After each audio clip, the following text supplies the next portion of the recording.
Bien, seguimos. Se han fijado que de un tiempo a esta parte, para defender cualquier causa, famosos y también gente corriente, bomberos, no sé, amas de casa, enfermeras, albañiles, se desnudan. ¿Qué consiguen con ello? ¿Qué hay de bueno o qué hay de malo en el desnudo? ¿Por qué lo que tendría que ser natural, no sé, un ser humano sin ropa, puede llegar a ser una provocación? Bien, las activistas de Femen usan el desnudo como arma política, los publicistas como señuelo comercial, los artistas lo utilizan también para trascender la materialidad humana. Bien, hoy hablamos de los usos del desnudo.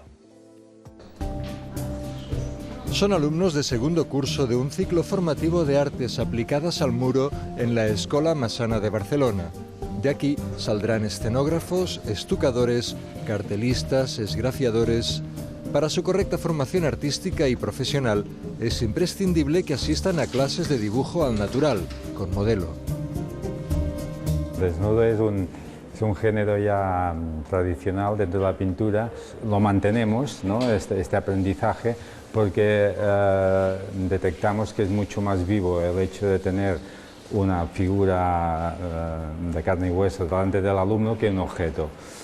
Y esto da pie a un diálogo entre alumno y modelo mucho más rico que con un objeto. Normalmente se hace desnudo, yo creo que es por tradición, pero no es un...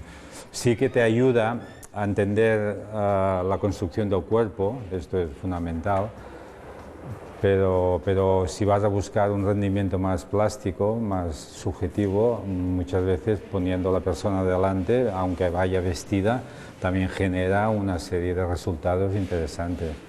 El tema del desnudo en el arte ha sido, y quizá todavía es, el más polémico y controvertido. Por un lado, ya casi nadie se escandaliza por la contemplación de un cuerpo humano desnudo. Para mí el desnudo es una herramienta de trabajo. Me dedico a este trabajo desde hace 4 años y me siento en un medio muy natural porque, bueno, ya de por sí hago nudismo.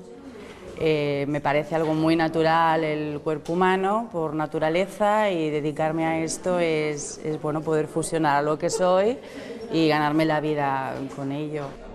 Por otro lado, la mirada siempre es subjetiva, incluso si es una mirada artística. Es un fenómeno curioso que a partir de un mismo tema, que sería la modelo, vemos que si hay 20 alumnos, cada alumno tiene una percepción distinta de esta misma situación. Y claro, esto demuestra la gran riqueza, ¿no?, que tenemos de interpretar nuestro entorno. De ahí la dificultad de los profesores cuando tienen que evaluar a los alumnos. ¿Qué valoran del trabajo de los estudiantes? Que tenga una unidad la propuesta, que esté bien encajada en el sentido de la propia propuesta, no el encaje del canon establecido, sino que tenga un alma, ¿no?, ese dibujo que aglutine y le dé unidad. Finaliza la clase de hoy. En la próxima habrá otro modelo que dibujar. La desnudez del cuerpo humano se viste de sensibilidades, prejuicios, obsesiones, belleza o malicia, según los ojos de quienes la contemplan.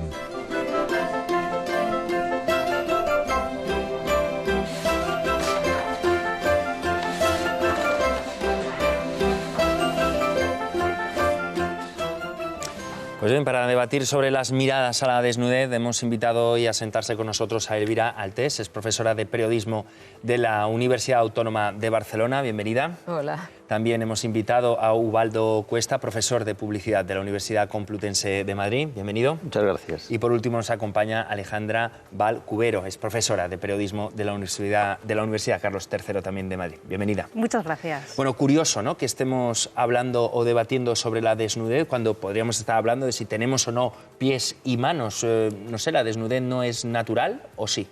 Yo creo que nada de lo que hacen los seres humanos es natural. Siempre es cultural, siempre hay alrededor pues un contexto que nos da unos significados. Hay unas miradas que interpretan aquello que están haciendo los seres humanos de una determinada forma. Y si no, fijémonos en las distintas culturas de qué manera tan diferente muestran los cuerpos desnudos de su comunidad. ¿no? O en diferentes, hemos dicho, geografías, pero también en momentos distintos de la historia, ¿no? Como en un momento, yo qué sé, Luis XV o Luis XVI se vestían con peluca, medias y tacones y nadie pensaba que era femenino, ¿no? Y por qué en la cultura occidental, por ejemplo, pues no es lo mismo no llevar ropa que un desnudo.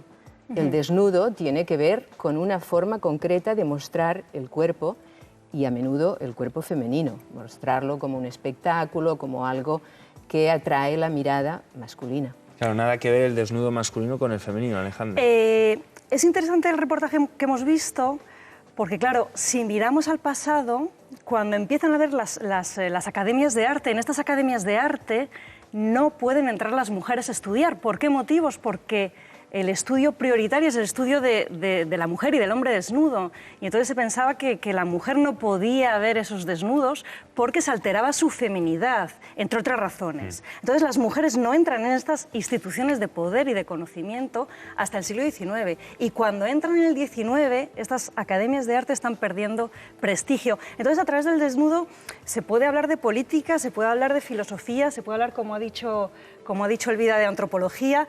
Da para mucho juego, desde luego que sí. Waldo, te escuchamos. Sí, yo creo, Juanjo, que habéis hecho un pequeño truco, casi una pequeña trampa, muy bien hecha, una pequeña trampa, y en el buen sentido lo digo, A ver, al haber explícate. puesto este reportaje. Porque claro, a partir de este reportaje da la impresión efectivamente de que el desnudo es una cosa muy natural, cuando efectivamente nada es natural en el ser humano, todo es social. Pero este reportaje lo que presenta es un desnudo muy estático, un desnudo casi que es como un objeto. De hecho, yo he tomado nota de las palabras que decían en el reportaje y el propio presentador lo decía. Decía, en lugar de tener un objeto, tenemos a una persona. La chica que salía en el reportaje decía, yo lo utilizo como una herramienta, es mi herramienta de trabajo. Es decir, ese tipo de desnudo es un desnudo efectivamente muy natural, que no pretende transmitir nada, por así decir, mercantilizado. La cuestión más importante de todas es que en nuestra sociedad contemporánea todo está muy mercantilizado, absolutamente todo, a través de los medios de comunicación, a través del marketing, de la publicidad, de las redes sociales, etc. Por lo tanto, este tipo de desnudo que hemos visto aquí en este programa, o al que ella también hacía referencia, el desnudo de nudismo, del nudismo natural que es tan frecuente en los países nórdicos y mucho menos en los nuestros, es un desnudo muy minoritario respecto al que probablemente es la gran mayoría, el 90% del desnudo al que seguramente vamos a hacer aquí referencia, el desnudo de protesta, no digamos el desnudo publicitario, el desnudo en definitiva que va un poco, por así decir, en contra del pudor. Vale, o sea que en el arte no incomoda la desnudez. Yo no he hablado todavía de incomodar o no, ese será otro debate. Lo que sí digo es que el desnudo en el arte es muy minoritario y para mí forma algo completamente diferente del resto. Pero fíjate que en el arte el desnudo no ha significado siempre lo mismo. Si miramos al pasado, y todos conocemos la Venus, a lo mejor de Botticelli, ¿no? Que está en los Uffizi, creo, el desnudo está relacionado con la bondad y la belleza. Pero si vemos otros cuadros de desnudo femenino tumbados, pues por ejemplo de cualquier pintor veneciano del XV, ya estaba relacionado con el erotismo y se representa a la mujer tumbada, estética, muchas veces no mirando al espectador. Y sobre todo, ¿qué desnudos se veían? No se veían, se veía el cuerpo, a veces los senos, pero rara vez el pubis estaba dibujado, o sea que eran desnudos que estaban significados socialmente cosas distintas, ¿no? Y eran para el disfrute del espectador, que era quien Masculino. compraba aquel cuadro, que era el hombre, digamos. En este sentido, en la cultura occidental se inaugura una mirada hacia el cuerpo de la mujer, que es una mirada hasta cierto punto que la cosifica, ¿no? Es una mirada que la convierte en un objeto de placer para alguien que la mira. Si vemos los desnudos masculinos que hay en el arte también, nos daremos cuenta que en la mayoría de los casos estos hombres están haciendo alguna cosa. Incluso ahora en los medios de comunicación, si nos fijamos en los titulares, vemos que los titulares que hablan de acciones que han hecho los hombres están en verbos de acción, cosas que hacen. Fortaleza, coraje. Y acción, movimiento. El verbo. En cambio, en los titulares que nos cuentan cosas de los que hacen las mujeres, son verbos estáticos, de ser y de estar. Por tanto, la idea que nos queda después es que el hombre actúa, la mujer se representa, ¿no? De alguna forma. Pero claro, después llegan momentos históricos como en el siglo XIX las sufragistas, y en un cuadro de Velázquez, que está en la National Gallery, una sufragista coge un cuchillo y lo trata de estropear, y de hecho lo estropea, ¿no?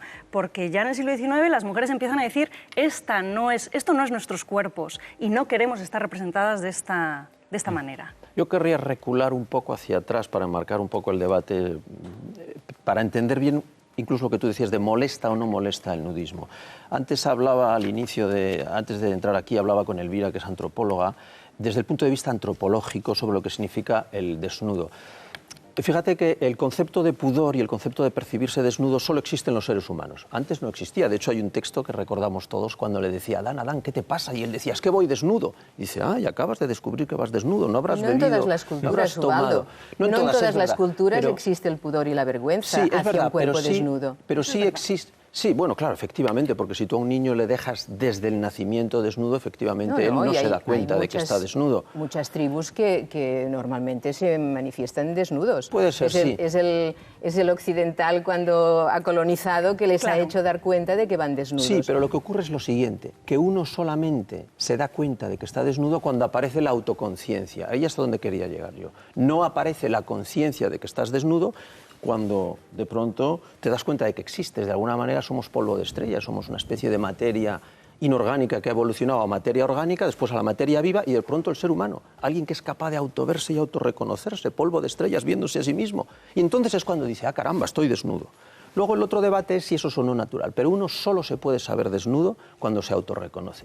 Y hay autores que dicen que además siente ese pudor porque reconoce la dignidad intrínseca al propio ser humano. Y ahí es cuando dice, y además estoy desnudo, porque no solo soy un cuerpo, sino que soy un cuerpo revestido de dignidad. Pero muchos indígenas se pintan, por ejemplo, ¿no? Para no ser como un animal, muchos indígenas, y esto lo explica Claude Lévi-Strauss en Tristes Trópicos, como los mismos indígenas le dicen, es que si yo no me pintara, si yo no me tatuara, si no me escorificara como hacen las distintas culturas, podría ser como un animal. En cambio, mi condición humana lo que hace es que yo intervenga sobre mi cuerpo, no necesariamente con ropa. Me parece que lo de la ropa ya es algo... Pero una mirada muy occidental. Exacto, ¿no? Yo también es lo mismo creo. Cuando en el siglo XIX los colonizadores van... Francia, Inglaterra, a otros países, cuando traen a personas de esos países les encanta enseñarles desnudas, porque esa desnudez está significando nosotros somos superiores porque vamos vestidos, y en el fondo pues no es así. Pero volviendo al siglo XXI, ¿con el desnudo se vende absolutamente todo?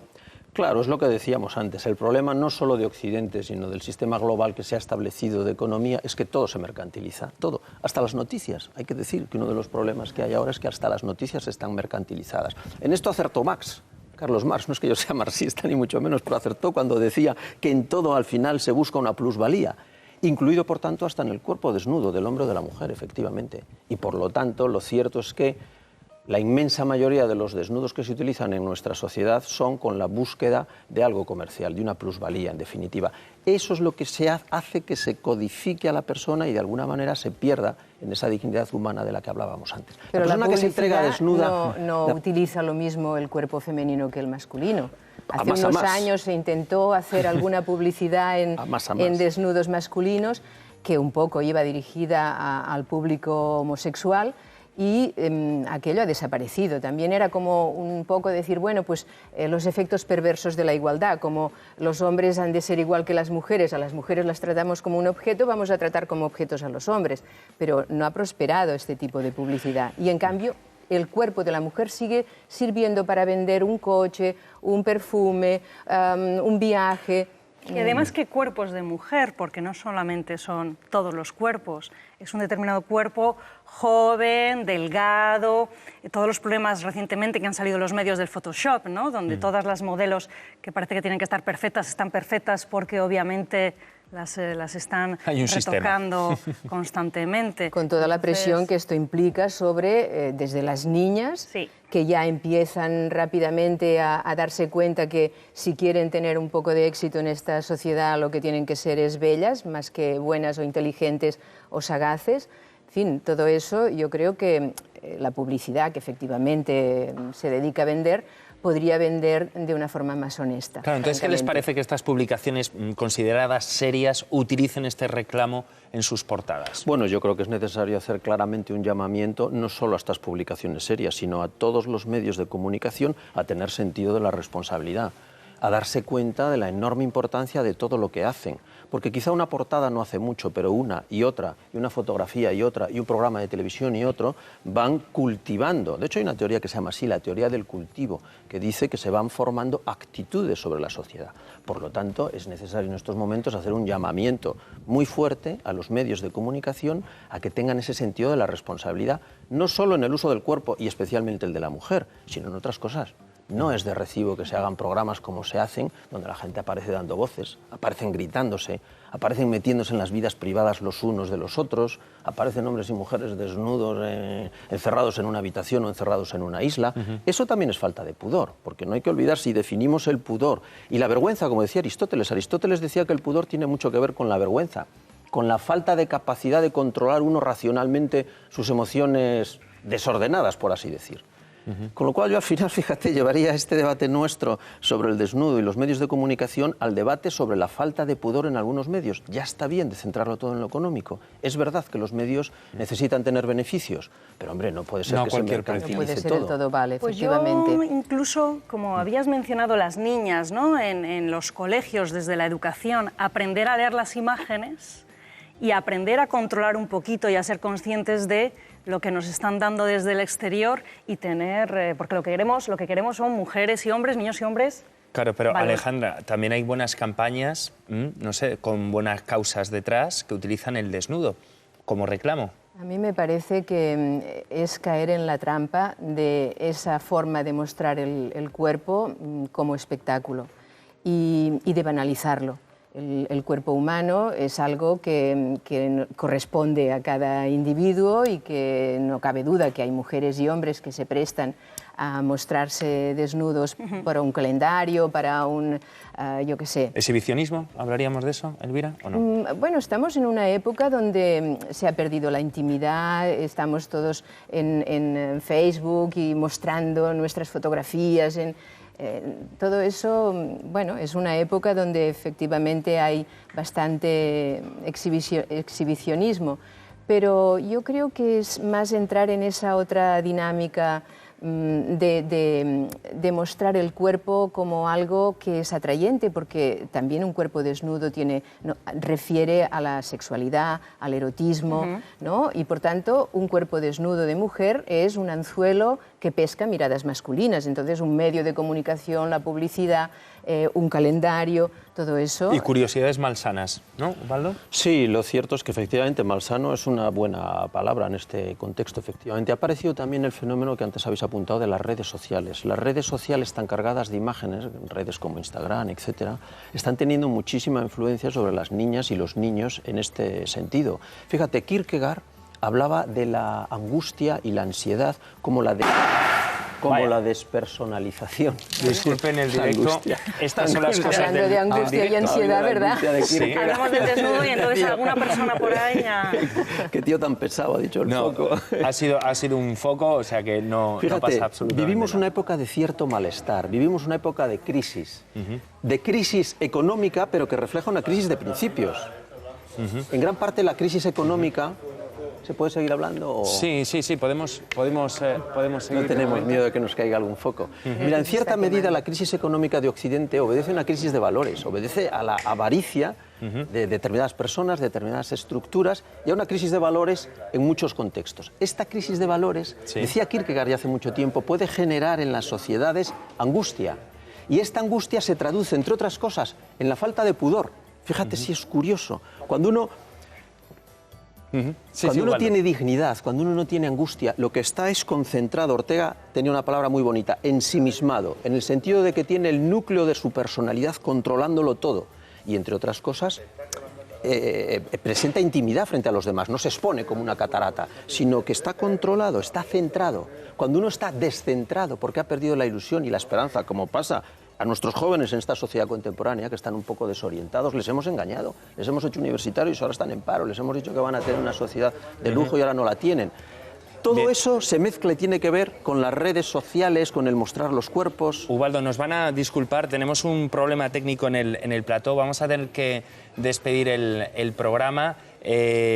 Vamos por Dios, en lo más interesante. Sí, la verdad que estamos teniendo unos problemas que vamos a intentar subsanarlo lo antes posible. Vamos a retomar esta mesa en breve. Dentro de unos días volvemos a hablar del tema del desnudo. Muchísimas gracias a los tres por la visita. Muchísimas gracias a ti. Y lo dejamos aquí. Muy bien. Abrimos un ligero paréntesis. En Kierkegaard. Lo retomaremos. Marta, nos vamos ya. Nos vamos, lo dejamos aquí y les esperamos el próximo programa. Si quieren 101 trucos para ahorrar y vivir mejor que nunca, pues no se pierdan el mejor programa, lo dicho. Intentaremos darle el mayor número de posibles consejos sobre el tema y también hablaremos con el artista plástico Jorge de los Santos y tendremos la sección de comunicación no verbal con Teresa Baró. No sabemos si hará bailar a Juanjo, pero en cualquier caso nos vemos ahí. Que vaya bien.